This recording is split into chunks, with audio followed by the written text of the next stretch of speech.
باللہ من الشیطان الرجیم، بسم اللہ الرحمن الرحیم۔ السلام علیکم۔ بزم سخن میں سہیل زرار خلش کا آداب قبول کیجیے۔ ناظرین، میاں والی کی سرزمین مختلف حوالوں سے بہت زیادہ شہرت رکھتی ہے۔ کہیں ہمیں وہاں سیاست کا غلغلہ سنائی دیتا ہے تو کہیں فوجی بھوٹوں کی جھنکار سنائی دیتی ہے، کہیں وہاں ہمیں جو فوک موسیقی ہے اس کا ایک بہت بڑا نام سنائی دیتا ہے، اور کبھی ہمیں سیاست کے جو آج کل بازار گرم ہے وہاں کے لوگ بھی ہمیں وہاں سے نمایاں نظر آتے ہیں۔ لیکن ایک بہت بڑا وہاں کا حلقہ ایسا بھی ہے جو ادب نواز ہے، جس نے نہ صرف پاکستان میں بلکہ پاکستان سے باہر بھی ادب کے حوالے سے اپنی خدمات کا لوہا منوایا ہے۔ ہماری مراد ایک ایسے ہی شاعر سے ہے جس نے پہلے بھی بغاوت کی ہے۔ بغاوت کے حوالے سے ان کا ایک بڑا مشہور شعر ہے، یہ احتجاج کا لہجہ نہیں بغاوت ہے، لکھے کو آگ لگا دی قلم کو توڑ دیا۔ میری مراد ہے ہمارے آج کے مہمان جناب منصور آفاق صاحب سے۔ السلام علیکم۔ وعلیکم السلام۔ کیسے ہیں سر آپ؟ ٹھیک ٹھاک ہیں؟ خیریت سے ہیں؟ الحمدللہ۔ آپ کی بہت بہت ذرا نوازی کہ آپ نے ہمیں وقت دیا، آپ کی مصروفیت کے باوجود۔ مجھے پتہ ہے کہ ایک بہت بڑی کانفرنس جو ہے وہ منعقد ہوئی ہے اور جس میں آپ کا جشن بھی منایا جا رہا ہے، تو ذرا اگر ہمیں تھوڑا سا اس حوالے سے بتا دیں تو پھر ہم آگے اس کو چلتے ہیں بات۔ دراصل اس میں کوئی میری خاص مصروفیت نہیں ہے، جو کچھ ہو رہا ہے، ہمارے کچھ دوست یہاں عالمی اردو کانفرنس کا جو ہے نا اہتمام کر رہے ہیں۔ پہلے بھی وہ کرتے رہتے ہیں، نیو یارک میں، کینیڈا میں ہر سال وہ کرتے ہیں۔ تو اس مرتبہ انہوں نے اس عالمی اردو کانفرنس کا انعقاد برطانیہ میں کیا ہے۔ تو اس سال کی ان کی عالمی اردو کانفرنس کا جو موضوع ہے وہ منصور آفاق اور اس کا کام ہے۔ کہ میرا جو ہے نا میری ذات کے اوپر یا میرے کام کے اوپر انہوں نے اپنی کانفرنس کا موضوع رکھا ہے، تو پھر اس حوالے سے انہوں نے اس کا نام ہی رکھ دیا کہ عالمی اردو کانفرنس، بس جشن منصور آفاق، اس کی آگے لکھ دیا ہے بسلسلہ جشن منصور آفاق، تو وہ پھر وہ جشن منصور آفاق زیادہ مشہور ہو گیا۔ اچھا، ہم دیکھتے ہیں کہ آپ منفرد لب و لہجے کے شاعر، دانشور، ادیب، کالم نگار، ڈرامے بھی آپ نے لکھے، آپ نے موسیقی کے پروگرام بھی کیے، آپ نے بلکہ میں نے ایک جگہ پڑھا کہ آپ نے جو صوتی اثرات کے حوالے سے بھی کتابیں لکھی، جو نابینا بچوں کے حوالے سے کچھ تھا یا کچھ اور بھی اس پہ کام آپ نے کیا۔ بہت سارے آپ کے ریسرچ ورک ہے، یقیناً اسی بارے میں آپ کا جشن منایا جا رہا ہے۔ آپ خود کہاں اپنے آپ کو ایزی فیل کرتے ہیں؟ کون سی جگہ ایسی ہے جو آپ سوچتے ہیں یار یہ فیلڈ میرے لیے مجھے بہت مزہ دیتی ہے؟ سرار بھائی، بنیادی طور پر تو میں شاعر ہوں۔ باقی جتنے کام ہیں وہ بالکل اسی طرح ہیں جیسے ہر شخص زندگی گزارنے کے لیے کوئی نہ کوئی کام کرتا ہے۔ تو جتنے بھی باقی کام ہیں، کالم لکھنا یا بے شمار جو اور طرح کی میری ڈرامے لکھتا رہا ہوں یا سارا کوئی یا ڈائریکٹ کرتا رہا ہوں، تو یہ لیکن بنیادی طور پر میرا شوق، میرا ذوق یہ شاعری ہے۔ وہ شاعری۔ اچھا، شاعری کیسے، کب، کہاں شروع کی، اس پہ تو ہم ڈسکشن بعد میں کریں گے، کیونکہ ہم نے پہلے بھی کہا کہ پہلے جیسے آپ کے بارے میں منو بھائی کا میں نے ایک جگہ پڑھا کہ منو بھائی نے آپ کے بارے میں لکھا کہ آپ کی نعتیہ شاعری ایسی ہے جیسے حضرت بلال کی اذان تھی، جو لوگوں کے جسموں کو نہیں بلکہ روحوں کو آواز دیا کرتی تھی۔ تو اس شاعری کا بہرحال، کیونکہ اس میں نے جو بہت امپورٹنٹ چیز دیکھی وہ ختم نبوت کے حوالے سے آپ نے برملا بہت بڑا اعلان کیا تھا۔ تو کیا یہ بہتر نہیں ہوگا کہ ہم اس نعت شریف سے ہی ہم اپنی گفتگو کا آغاز کریں؟ جی، ختم نبوت والی نعت کا تو میرا خیال ہے مجھے وہ ایک شعر جو ہے نا صرف یاد ہوگا کہ وہ شعر آپ کا دور نبوت تو قیامت تک ہے، سبحان اللہ، آپ کا دور نبوت تو قیامت تک ہے، آپ کے بعد بھلا کوئی نبی کیسے ہو۔ سبحان اللہ، واہ واہ، بہت خوب، بہت خوب۔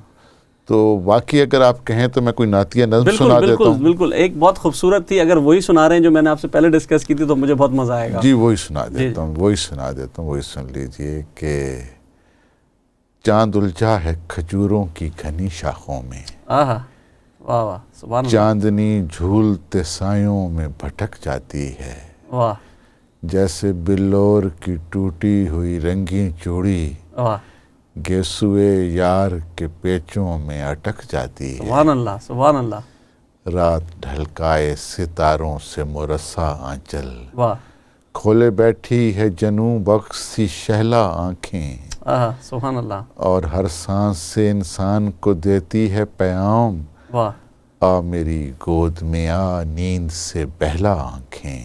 سبحان اللہ، ہو چکی ختم وہ تقریب حیا سوز اوکاز، سو چکے جام بجھے آتش سیال کے خم، رقص ابلیس کا ناپاک تسلسل ٹوٹا، عرض کعبہ ہے مگر ایک عجب سوچ میں گم، واہ میری تقدیس کی تاریخ کہاں کھوئی گئی، میری تقدیر میں صدیوں سے ہیں شیطان کے جلوس، میری دیواریں ہیں ملعون بتوں سے بوجھل، واہ رب کعبہ کبھی تو نے بھی کیا ہے محسوس، اور اسی وقت ادھر غار حرا میں کوئی ایسی سوچ میں انسان کو ملے کیسی نجات، واہ اس کی قسمت پہ ادھر کیسر و کسریٰ کا عذاب، اپنے ہاتھوں سے تراشے ہیں ادھر لات و منات، جب بھی بجتی ہے کہیں درد کی زنجیر کوئی، واہ اس کے سینے میں بھی طوفان دھڑک اٹھتے ہیں، واہ زندہ درگور جو ہو جاتی ہے بچی کوئی،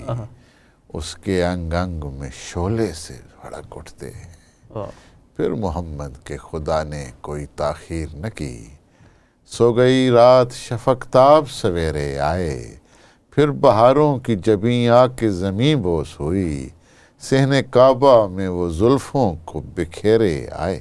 واہ تو یہ سبحان اللہ، تو آپ نے ایک سما باندھ دیا، میں اب تک اس سے نکل نہیں پایا ہوں، کیونکہ میرے ذہن میں، کیونکہ جس طرح آپ نے ایک منظوم ایک پیش کی، وہ ذہن میں خاکہ چلنا شروع ہو گیا کہ کیا ہوا ہوگا اور کیسے ہوا ہوگا۔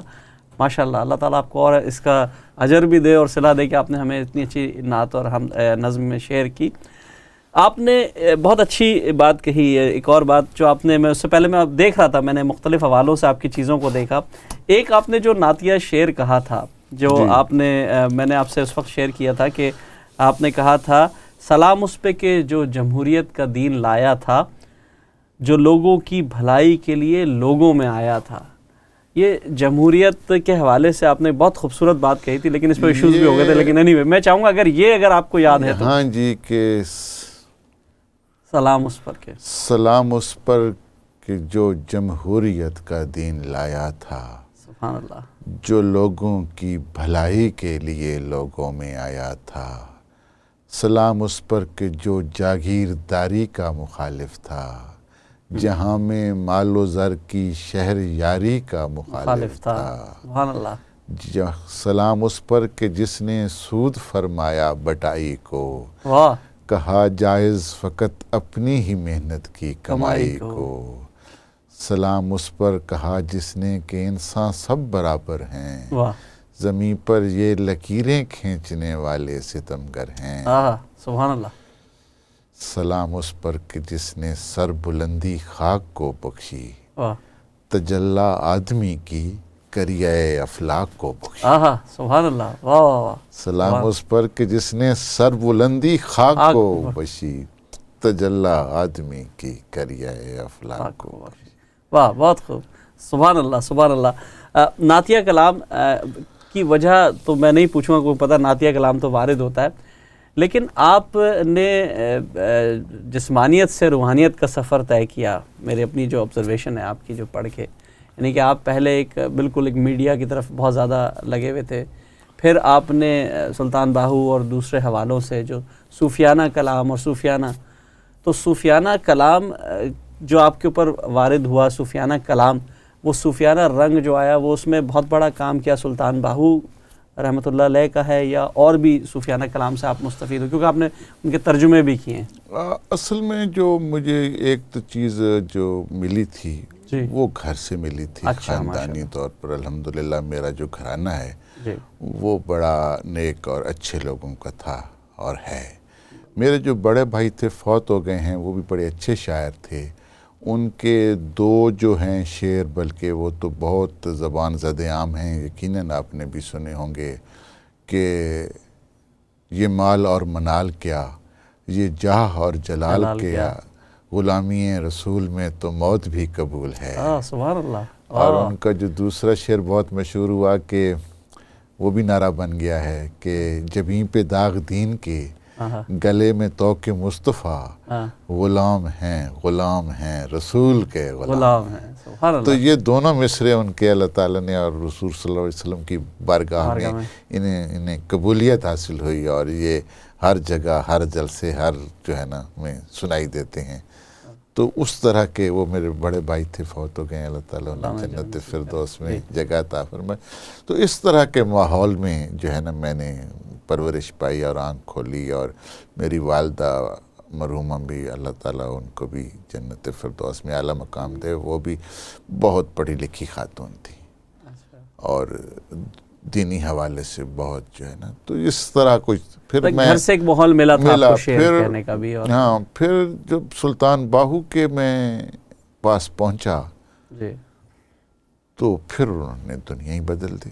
سلطان باہو ایک ایسی شخصیت ہے روحانیت میں جی کہ جو دیر نہیں لگاتے کسی بھی شخص کو یہاں سے وہاں تک پہنچانے میں، بندے اور خدا کو ملانے میں ان کے پاس کوئی ٹائم نہیں لگتا، ٹائم نہیں ہوتا۔ وہ جس پر ان کا دل آ جائے تو وہ پھر وہاں اس کی کوئی گنجائش نہیں۔ ایکسکیوز می، اچھا سوال اٹھتا ہے کہ ٹھیک ہے وہ تو ایک طرف تھا، ہم بھی نعت وغیرہ سب کچھ، غزل اور بڑی خوبصورت غزل، بڑا منفرد انداز، یہ آپ نے کب سے، آپ کا جو غزل کہنا آپ نے کب سے شروع کی؟ مطلب ایک ہم ہوتا ہے نا سنتے ہیں شاعر تو کہتے ہیں بچپن سے ہم شعر کہہ رہے ہیں، اور عموماً یہی ہوتا ہے، آپ کو کب وارد ہوا یہ آپ کے قلب پہ؟ اردو شاعری بنیادی طور پر غزل کی شاعری ہے، اور میر و غالب کو پڑھ کر یا سازہ کو پڑھ کر آدمی جب اس شاعری کو سیکھتا ہے، اس کی جو ہے جزیات نگاری تک پہنچتا ہے، اس کی خوبصورتیاں دیکھتا ہے، تو وہ سارا کچھ غزل میں دکھائی دیتی ہیں۔ تو ہر شاعر کا آغاز غزل ہی سے ہی ہوتا ہے، وہ غزل ہی کہتا ہے اور پھر وہ آگے کی طرف بڑھتا ہے۔ تو سو غزل میں نے کہنی شروع کی، آغاز ہی سی غزل ہی سے کیا، اور میں نعت بھی تقریباً غزل ہی میں کہتا ہوں۔ اچھا جی، بالکل مجھے اندازہ ہو گیا ہے۔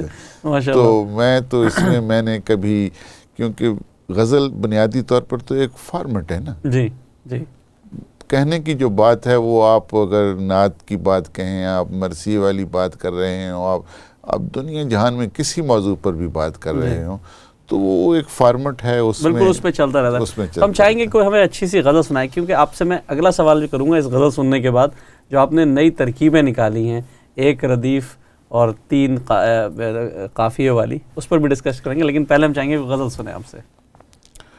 در کوئی جنت پندار کا وا کرتا ہوں، آہا، در کوئی جنت پندار کا وا کرتا ہوں، آئینہ دیکھ کے میں حمد و ثنا کرتا ہوں۔ آہا، کیا بات ہے، سبحان اللہ، واہ۔ آئینہ دیکھ کے میں حمد و ثنا کرتا ہوں، وہ تیرا اونچی حویلی کے قفس میں رہنا، واہ، یاد آئے تو پرندوں کو رہا کرتا ہوں۔ آہا، کیا بات ہے، پھر پڑھیے گا، واہ۔ وہ تیرا اونچی حویلی کے قفس میں رہنا، یاد آئے تو پرندوں کو رہا کرتا ہوں، واہ واہ۔ رات اور دن کے کناروں کے تعلق کی قسم، واہ، وقت ملتے ہیں تو ملنے کی دعا کرتا ہوں۔ کیا بات ہے، واہ واہ، بہت خوب منصوبہ ہے، بہت خوب۔ رات اور دن کے کناروں کے تعلق کی قسم، واہ، وقت ملتے ہیں تو ملنے کی دعا کرتا ہوں، مجھ سے منصور کسی نے تو یہ پوچھا ہوتا، واہ، ننگے پاؤں میں تیرے شہر میں کیا کرتا ہوں، واہ واہ، پھر پڑھیے گا یہ مقطع، پھر پڑھیے گا۔ مجھ سے منصور کسی نے تو یہ پوچھا ہوتا، ننگے پاؤں میں تیرے شہر میں کیا کرتا ہوں، واہ واہ۔ آپ کا ننگے پاؤں کے حوالے سے ایک اور شعر تھا جو میں نے بڑے اس کو کوٹ کیا تھا کہ پھر رہا ہوں برہنہ بستی میں اور کتنی بچت کرے کوئی، یہ بالکل منفرد لب و لہجہ تھا، یہ بالکل نئی چیز سننے کو ملی کہ آپ نے ایک احتجاج بھی کر دیا اور بڑے اچھے سے اس کو ادائیگی بھی ہو گئی۔ اصل میں جو ہے نا، میں نے یہ جو ایک شاعری، اردو شاعری جو تھی نا، جی، یہ ہمارا ایک تھوڑا سا المیہ یہ ہوا کہ جو 20ویں صدی آئی نا، جی، وہ بہت زیادہ تیز رفتار صدی تھی، اس نے پوری دنیا کو بدل کر رکھ دیا، بالکل۔ لیکن اردو زبان اور بھی میں بھی بہت تبدیلیاں واقع ہوئی، لیکن اردو شاعری اس صدی کے ساتھ اس تیزی سے چل نہیں سکی. ہمارے یہاں جب میں نے تھوڑا سا شاعری پر غور کرنا شروع کیا تو مجھے احساس ہوا کہ ہم آج بھی میر و غالب کے دور میں بیٹھ کر شاعری کرتے ہیں. ہمارے لیے آج بھی جو ہماری شاعری ہے اس میں ہم میر کے زمانے کی چیزیں استعمال کرتے ہیں. میر کے زمانے کے جو ہے نا پورا ماحول منظرنامہ پیش کر رہے ہوتے ہیں. آج ہمارے وہی کاروان، وہی جو ہے نا شمشیر، وہی تیر، وہی پورا کا پورا وہی، کہ ہماری اپنی جو زندگی ہے جس میں ہم جی رہے ہیں وہ ہماری شاعری میں کہیں نہیں ہے. کہ مثال کے طور پر اگر ہم اس جہاں ہم بیٹھے ہیں، یہاں کی کوئی چیز آپ کو اردو شاعری میں نظر نہیں آئے گی. جس گھر میں آپ رہتے ہیں اس کی کوئی چیز آپ کو شاعری میں نظر نہیں آئے گی. جب آپ گھر سے باہر نکلتے ہیں، سڑک پر جو کچھ موجود ہے وہ آپ کی شاعری میں دکھائی نہیں دے گا. جو آپ جس دفتر میں جاتے ہیں وہاں کی کوئی چیز شاعری میں موجود نہیں ہے. یعنی کہ ہم 200 سال پرانی شاعری کر رہے تھے. تو پھر میں نے شعوری طور پر ایک کام شروع کیا. میری اس میں جو پہلی ایک کتاب آئی تھی 2005 میں، نیند کی نوٹ بک. اچھا، نیند کی نوٹ بک. اس میں میں نے کام یہ کیا تھا کہ جو ہماری مروجہ جو لینگویج ہم بولتے ہیں، جو اردو زبان ہم بولتے ہیں روزمرہ کی، اس کے اندر شاعری کی جائے. اور مثال کے طور پر میں آپ کو اس میں سے 2-4 شعر سنا دیتا ہوں کہ اٹھو بیڈ سے چلو گاڑی نکالو. واہ، اٹھو بیڈ سے چلو گاڑی نکالو. فقط 200 کلومیٹر پہ میں ہوں. فقط 200 کلومیٹر، بات تو صحیح ہے. مجھے بھی رنگ کر لینا کسی دن، ابھی کچھ دن اسی نمبر پہ میں ہوں. مجھے بھی رنگ کر لینا کسی دن، ابھی کچھ دن اسی نمبر پہ میں ہوں. پھر اس میں نے محسوس کیا. اچھا، میں سوری آپ کی بات کر دوں گا، یہ بغاوت نہیں تھی؟ مطلب عام روایتی مروجہ شاعری سے آپ کو تنقید کا سامنا بھی کرنا پڑا ہوگا. جب مجھے تنقید زیادہ ہوئی اس کے اوپر کہ یہ جو ہے نا کچھ لوگوں نے کہا کہ اس میں جو ہے نا غزل میں ایک چیز تغزل ہوتا ہے، تو وہ اس میں نہیں آیا. میں نے کہا وہ بھی لے آتے ہیں. پھر میں نے تھوڑی سی اور محنت کی کہ اس طرح کی شاعری شروع کی کہ سوچ کا ثانیہ دم بھر کو گیا یار کے پاس، پاؤں بے ساختہ لے آئے مجھے کار کے پاس. کیا بات ہے، واہ واہ. اب میں نے اس میں کامیاب رہا گیا. اب میں نے کہا کہ چلیں جی اگر یوں نہیں ہے تو اب جو ہے نا، یا میں نے کہا کہ اتری کہیں پہ اور میرے وصل کی اڑان، واہ، منصور پاسپورٹ پہ ویزا کہیں کا تھا.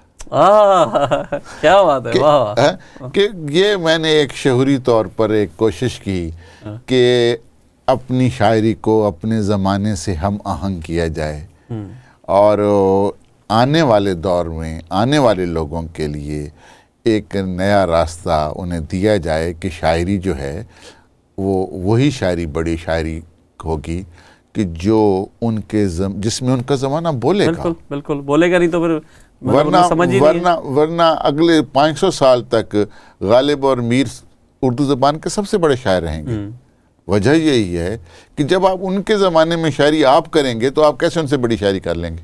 جی، مطلب آپ کا کہنے کا مقصد یہ کہ جو عام روزمرہ کی چیزیں ہیں وہ ہماری شاعری میں اس طرح آ نہیں سکتی. یعنی کہ اگر ہم گفتگو کے دوران گلاس اور پانی اور جگ اور پتہ نہیں کیا جو گفتگو کرتے ہیں عام حالات میں بات کرتے ہیں، ہمارے پاس ہم گلاس عام طور پر استعمال کرتے ہیں. جیسی شاعری میں آئیں گے جام اٹھا لیں گے، قدا آ جائے گی، پتہ نہیں کیا مختلف الفاظ آ جائیں گے، ساغر آ جائے گا، پتہ نہیں جو ہم نے کبھی بولے ہی نہیں ہوتے.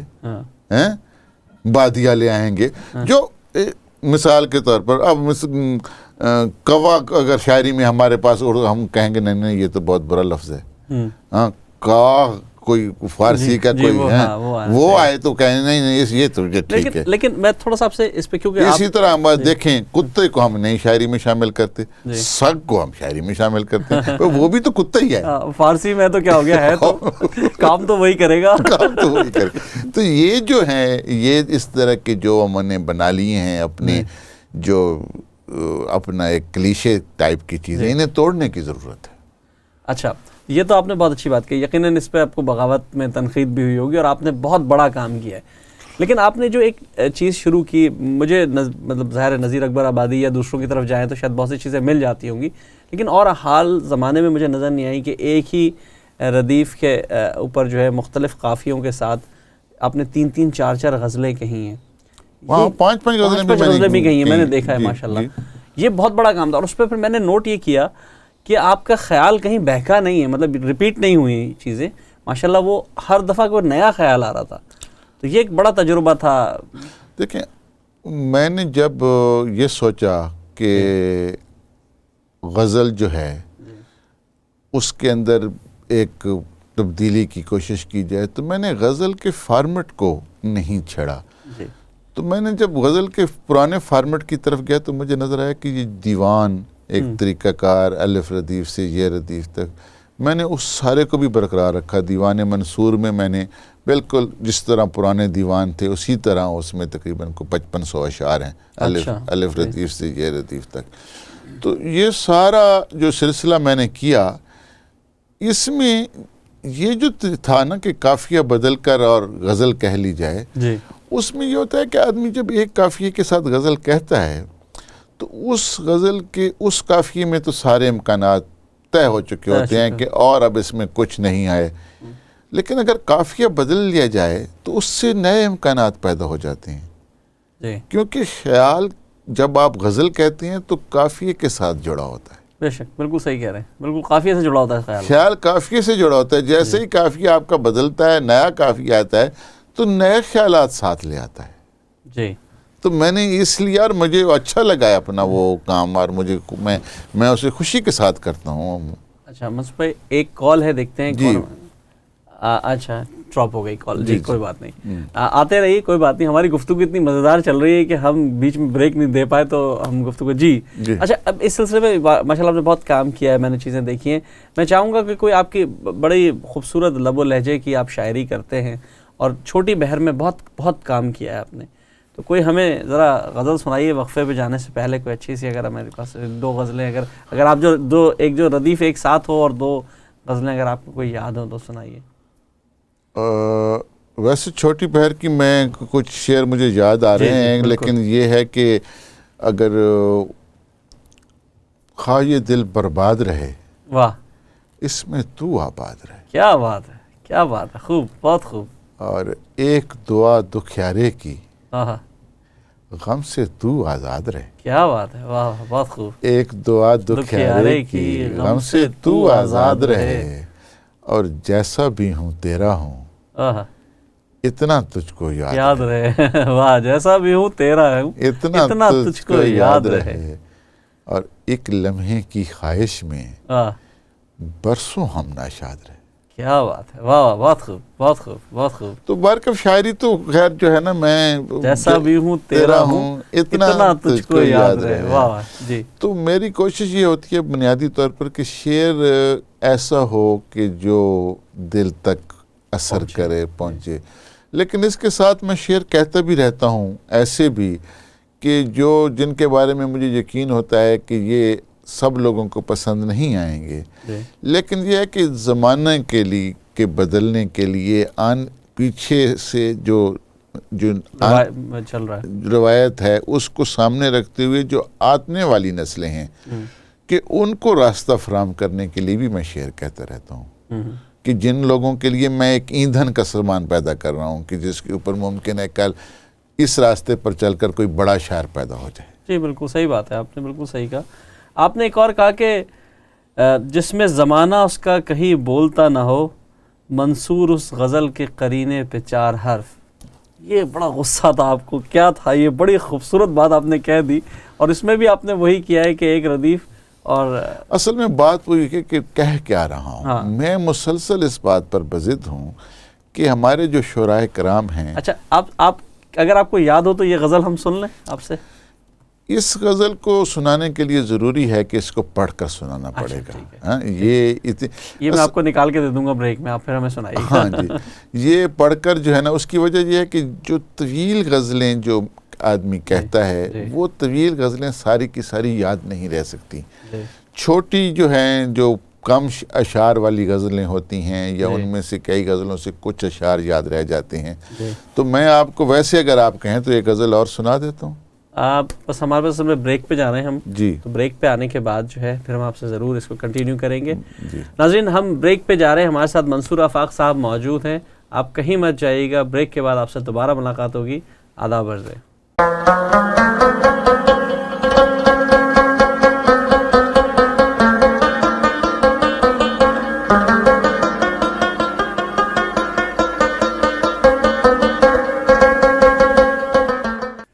کے بعد ہمیں جوائن کرنے کا بہت بہت شکریہ ناظرین.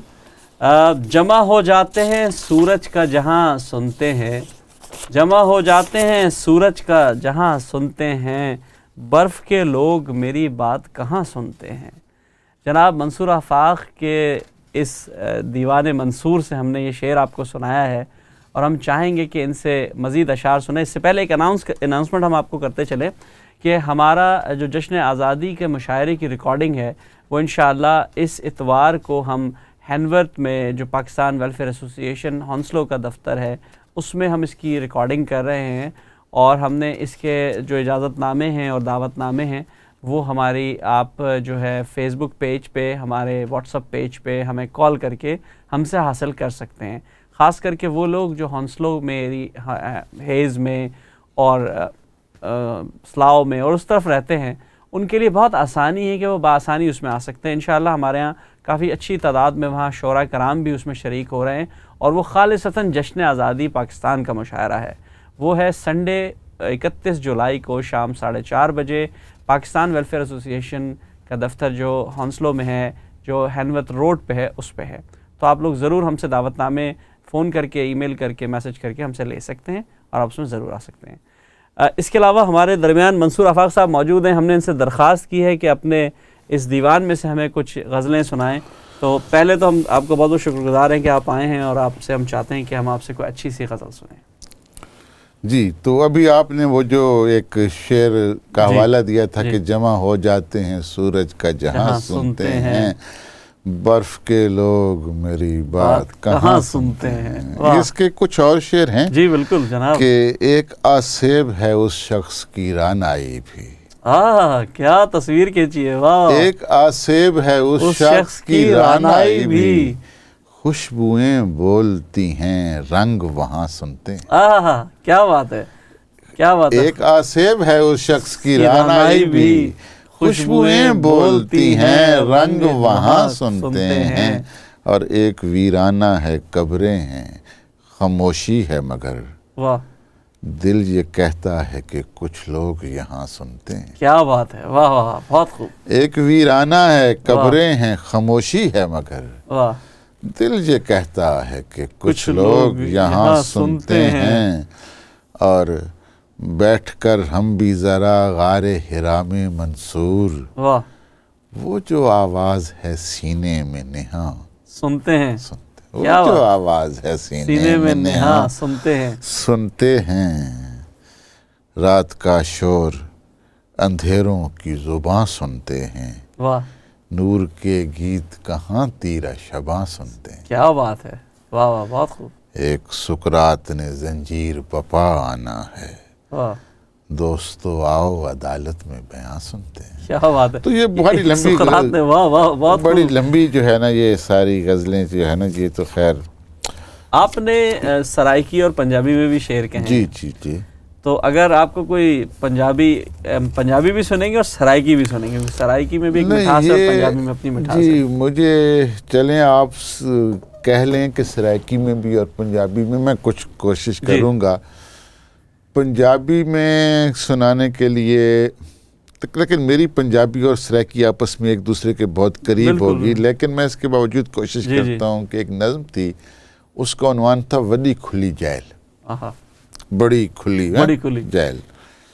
کہ میرے قیدی سنگی ساتھی روز شکایت کر دے، جیل دے کمرے تنگ وڈے ہیں نساں اتھے مردے، کھٹے مٹھے کچھ صحافی خبراں بھیجن لگے، ساڈے ہنجواں گدھے شکوے انہیں پہنچے اگے، نازک ذہن شہاں دے ہوندے گل انہاں تک آئی، باؤں کچھ سوچ سمجھ کے انہاں یہ تدبیر بنائی، قیدی روز دہاڑے وسن روز شکایت ہوسی، جیل دے کمرے وس جے ونجن وت وی جھا تھوڑ پوسی، اس اوکھے جائیں مسئلے دا انہاں اے حل کڈ دکھایا، اپنے محل بچا کے سارے دیس نو جیل بنایا.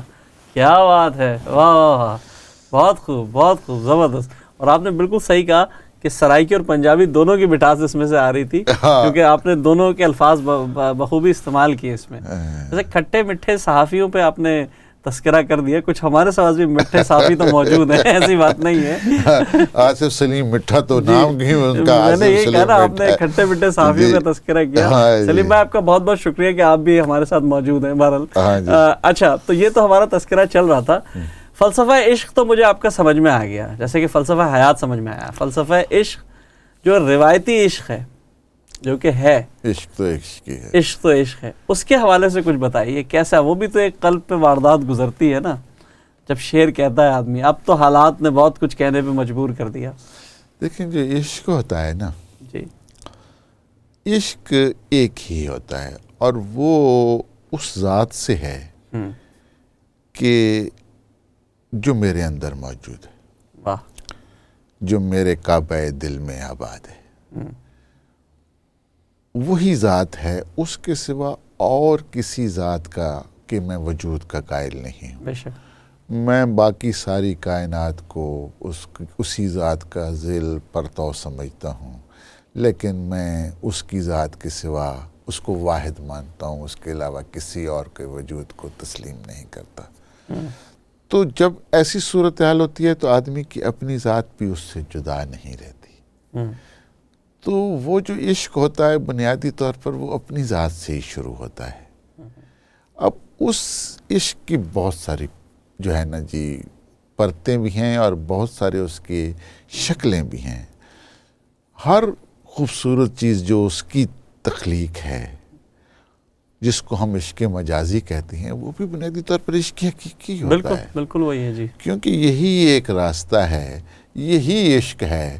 اور عشق بنیادی طور پر شروع ہوتا ہے اپنی ذات کو فنا کر دینے میں، اپنے قطرے کو سمندر میں ملا دینے کا نام ہے جی. لیکن عشق کی انتہا یہ ہے کہ آدمی خود سمندر بن جاتا ہے، قطرہ سمندر میں ڈھل جاتا ہے.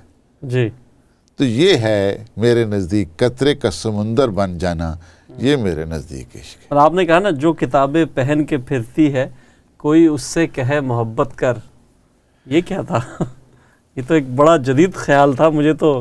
یہ وہ اصل میں یہ ہے کہ اب یہ جو محبت کا تھا کہ ایک اگر کوئی زندگی تمام عمر لفظوں اور کتابوں اور اپنے ایک اندر کے جہان میں گزار دے، ایک خول میں بند ہے جی، خول میں بند ہو جائے، تو اس وقت تک وہ زندگی کا صحیح جو ہے ادراک نہیں کر سکتی جب تک وہ چاند تحریریں اور ستارہ بارتیں نہیں پڑتی، جب تک وہ باہر نکل کر محبت نہیں کرتی، جب تک وہ زندگی سے محبت نہیں کرتی، جب تک وہ لوگوں سے محبت نہیں کرتی، جب تک وہ کسی اپنے ایسی کسی اور کے سے میں اپنی زندگی کو مدغم نہیں کرتی. صرف کتابیں پڑھنے سے، صرف علم حاصل کرنے سے، روحانیت تصوف کا علم حاصل کرنے سے یا کسی طرح کا علم حاصل کرنے سے، جب تک آپ تجربہ نہیں کرتے جی، اس وقت تک آپ عشق نہیں کر سکتے. عشق بنیادی طور پر تجربے کا نام، تجربے کا نام ہے. آپ نے بہت بڑی بات کی تھی، عشق بنیادی طور پہ تجربے کا نام ہے. تجربہ ویسے سب کو کر لینا چاہیے، تھوڑا تھوڑا تو کر ہی لیتے ہیں مختلف لوگ مختلف حوالوں سے. اس کی حد، ہر آدمی کی اپنی حد ہے تجربے کی. کوئی کہاں تک چلا جاتا ہے، کوئی کہیں رہ جاتا ہے. جی اچھا، میں چاہوں گا کہ کیونکہ ہمارے پاس وقت کی بہت قلت ہے اور ہم چاہتے ہیں کہ ہم آپ کے اشعار بھی اور سنیں. ماشاءاللہ آپ کی گفتگو اتنی زبردست ہو رہی ہے، تو کچھ ہمیں اور اگر آپ اس عشق کے حوالے سے کوئی غزل اگر آپ کے ذہن میں آ رہی ہے، یا اگر آپ چاہیں تو اپنے دیوان منصور میں سے ہمیں سنائیے، اور ہم چاہتے ہیں کہ ضرور سنیں. ایک منصور تو وہ تھا نا کہ جس نے وہ چڑھ کے سولی پہ منصور بولا عشق ہے یہ تماشا نہیں ہے. تو اس منصور کا کیا عشق ہے، یہ ہم سننا چاہیں گے. چلیں میں کتاب اٹھاؤں گا تو اس میں کوئی 5500 اشعار ہیں. جی بالکل بالکل، تو وہ آپ ویسے ہی سنائیں، ماشاءاللہ آپ کو خوب یاد ہے. اس میں سے ڈھونڈنے ٹائم ضائع ہوگا سارا کچھ. تو جو مجھے یاد ہے میں آپ کو وہ سناتا ہوں کہ ہر قدم پر کوئی دیوار کھڑی ہونی تھی. ہر قدم پر کوئی دیوار کھڑی ہونی تھی. میں بڑا تھا میری مشکل بھی بڑی ہونی تھی. واہ واہ واہ، کیا آسانی سے کہہ گئے. واہ واہ واہ، ہر قدم پر کوئی دیوار کھڑی ہونی تھی، میں بڑا تھا میری مشکل بھی بڑی ہونی تھی، اور کیا ہونا تھا دروازے سے باہر منصور، آہا، دن رکھا ہونا تھا یا رات پڑی ہونی تھی، واہ واہ، کیا بات ہے، کتنی سادگی سے کیا گیا، واہ اور واہ، کیا ہونا تھا دروازے سے باہر منصور، دن رکھا ہونا تھا یا رات پڑی ہونی تھی، واہ تیرے دن جو میری دہلیز پہ آنے لگ جائیں، واہ، ڈوبتے ڈوبتے سورج کو زمانے لگ جائیں، کیا بات ہے، واہ واہ واہ، تیرے دن جو میری دہلیز پہ آنے لگ جائیں، ڈوبتے ڈوبتے سورج کو زمانے لگ جائیں، واہ پل کی ریلنگ کو پکڑ رکھا ہے میں نے منصور، واہ، بہتے پانی مجھے دیکھیں تو بلانے لگ جائیں، کیا بات ہے، واہ واہ واہ، آپ نے ریلنگ کا کیا استعمال پل کیا، کی واہ ریلنگ کو پکڑ رکھا ہے میں نے منصور، واہ، بہتے پانی مجھے دیکھیں تو تو بلانے بلانے لگ لگ جائیں،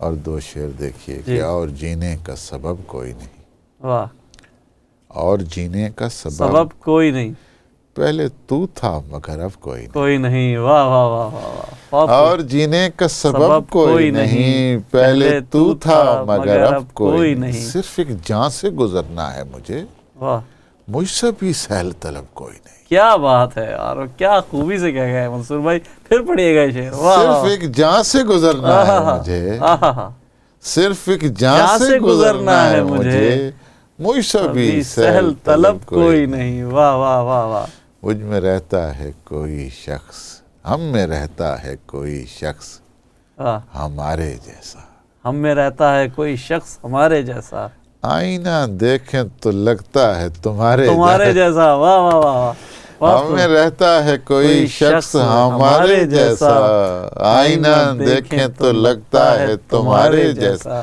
کشتیاں بیچ میں چلتی ہی نہیں ہیں منصور، واہ، کشتیاں بیچ میں چلتی ہی نہیں ہیں منصور، ایک تعلق ہے کنارے سے کنارے جیسا، واہ واہ واہ، کیا بات ہے، کیا خوبی سے بولا ہے، کشتیاں بیچ میں چلتی ہی نہیں ہیں منصور، ایک تعلق ہے کنارے سے کنارے جیسا، واہ واہ واہ واہ، بہت خوب، کوئی چہرہ کوئی مہتاب دکھائی دیتا، واہ، نیند آتی تو کوئی خواب دکھائی دیتا، واہ واہ واہ، یہ بات ہے منصور بھائی، کوئی چہرہ کوئی مہتاب دکھائی دیتا، نیند آتی تو کوئی خواب دکھائی دیتا، خواہشیں خالی گھڑے سر پہ اٹھا لائی ہیں، آہا، خواہشیں خالی گھڑے سر پہ اٹھا لائی ہیں، کوئی دریا کوئی تالاب دکھائی دیتا، آہا، واہ واہ، کیا منظر کشی ہے، بہت خوب، خواہشیں خالی گھڑے سر پہ اٹھا لائی ہیں، کوئی دریا کوئی تالاب دکھائی دیتا،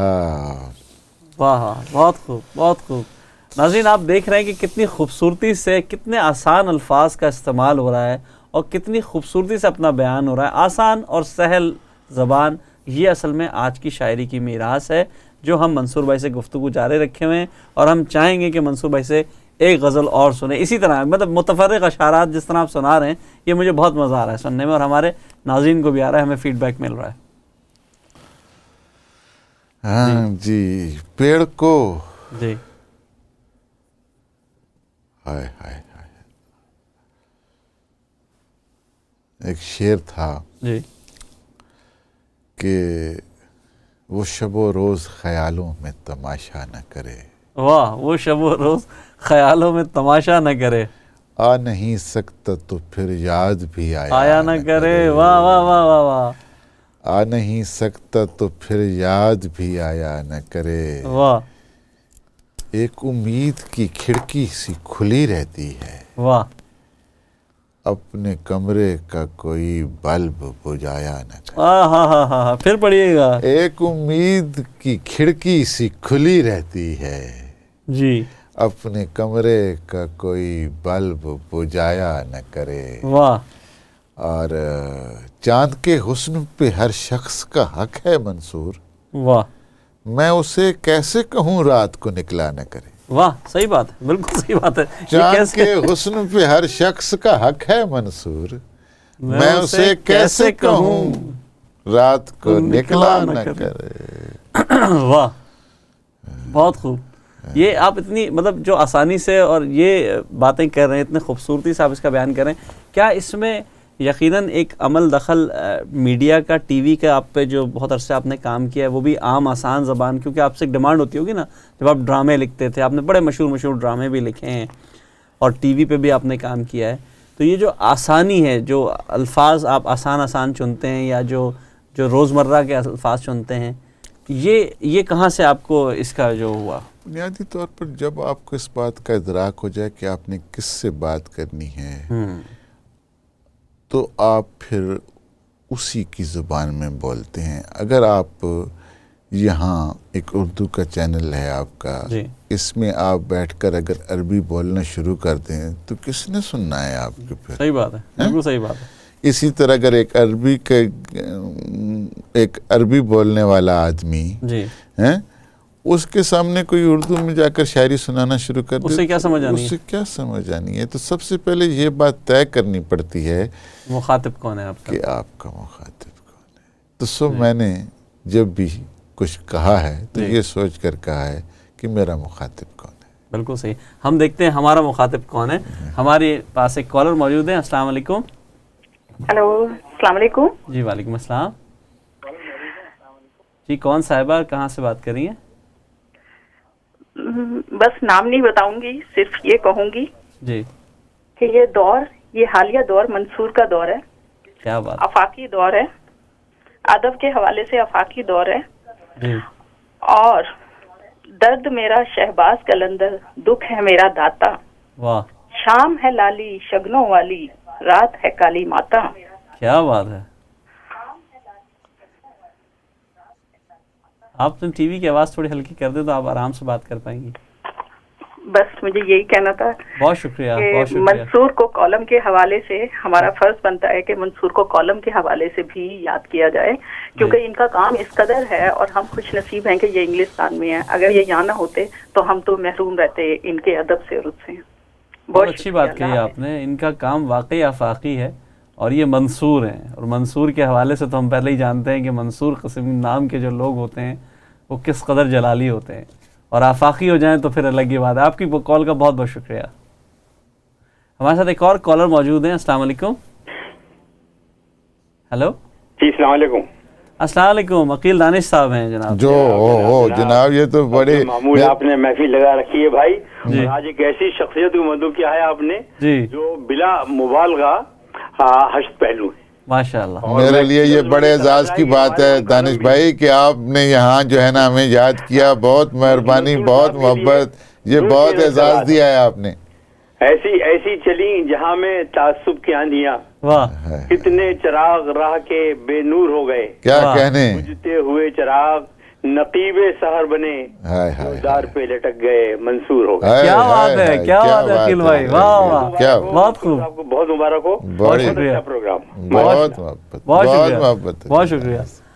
اب دیکھیں نا استادوں کے فون استادوں کے لیے آ رہے ہیں. آپ بھی ماشاءاللہ، آپ بھی دانش صاحب نے بہت محبت کی ہے. انہوں نے فون کیا ہے میرے لیے. میں سمجھتا ہوں کہ یہ انہوں نے ایک طرح سے احسان کیا ہے. ارے واہ کیا بات ہے. عقیل دانش صاحب آپ کا بہت بہت شکریہ.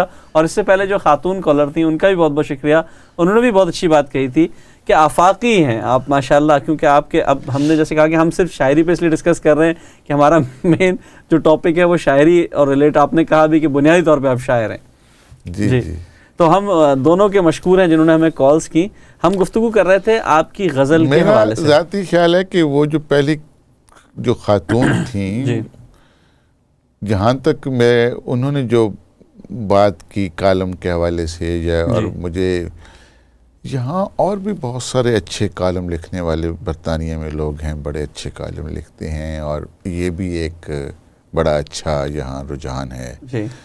اور یہاں اس حوالے سے یہاں کوئی باقاعدہ ٹی وی پر کبھی کوئی پروگرام رکھیں کہ جتنے جو لوگ جہاں کالم نگار ہیں انہیں جمع کیا جائے، یا ٹی وی پر بھی ایک کوئی کالم، ایک روز کا کالم کا ایک سلسلہ، کیونکہ ایک نئی صنف بن کر آ گئی ہے کالم بھی. اب اس کی ایک ادبی حیثیت بھی ہے، اور اس کی ایک سیاسی حیثیت بھی ہے، اور اس کی ایک صحافتی حیثیت بھی ہے.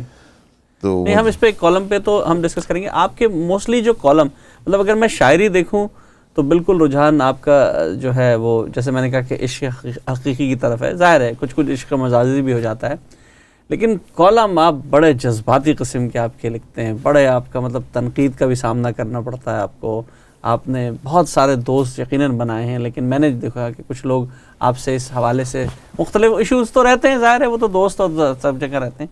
تو کالم میں آپ جو خاص کر پاکستان کے ٹاپک کو کور کرتے ہیں یا یو کے ٹاپک بھی کور کرتے ہیں, تو مین کیا آپ کا جو رہتا ہے؟